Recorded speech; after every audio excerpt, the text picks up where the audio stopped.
një problem i cili nuk është thjesht problem italian, por është problem absolutisht i Bashkimit Evropian. Këtë problem ka Gjermania, këtë problem ka Anglia, këtë problem kanë edhe Franca, dhe çfarë ndodh?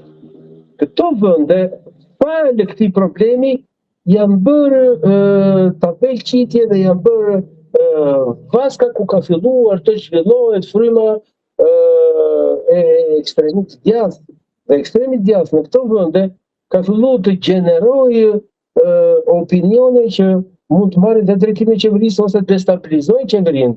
Dje ju më mësuat një informacion që Holanda u destabilizua politikisht falë kësaj. Dhe në logjikën tani vjen te logjika e rusëve.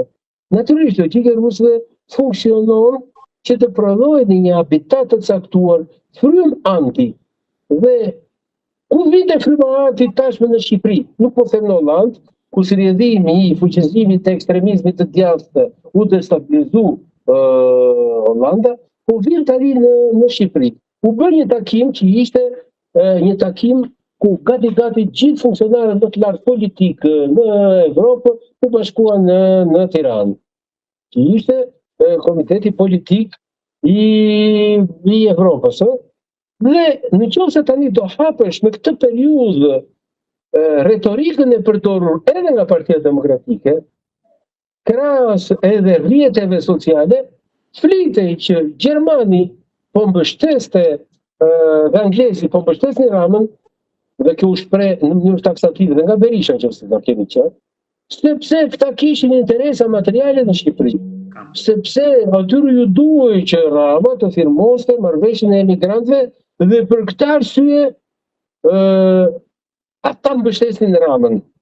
Kjo tezë e tillë prodhon përsëri një perceptim anti-evropian, sepse qytetari shqiptar nëpërmes kësaj teze kupton që Shqipëria në këto marrëdhënie që deformojnë realitetin politik në Shqipëri, sepse Anglia dhe Gjermania po mbështesin një farsë sipas Sali Berishës, vetëm për plotësimin e interesave të tyre kolonialiste në një moment, por pa u futur në kolonializëm, por për të zgjidhur hallin e vet i drejtorisë Shqipërisë, duke qenë që Rama ja ofronte këtë shërbim, ata mbështesnin Ramën.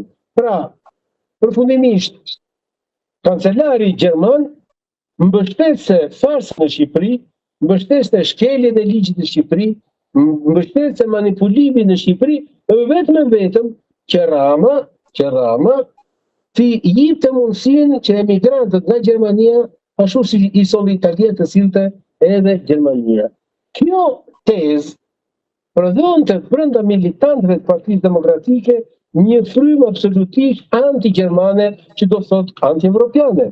Kur kjo frymë kalonte tek Meloni në Itali, kur kjo frymë kalonte tek kryeministri i Anglisë, automatikisht gjithë ky kontingjent militant i Partisë Demokratike mbarse në vetvete me tezën dhe me frymën anti-evropiane.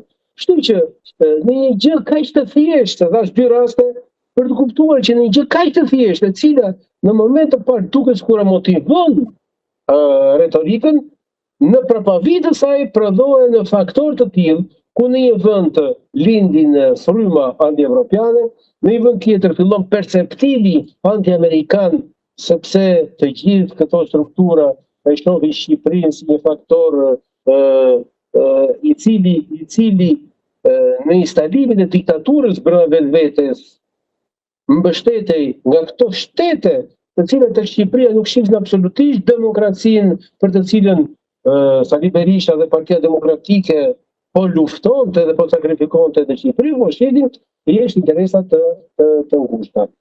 Pra, kaq thjesht është që të mbjellësh një frymë anti-gjermane, anti-angleze, anti-evropiane, anti-amerikane në Shqipëri, në mbrojtje të interesave kaq meskine të një grupimi politik. Në një moment parë duket se kemi të bëjmë me luftë politike, por kur analizojmë këtë proces, jo vetëm si faktor shqiptar, por edhe si faktor të tjerë,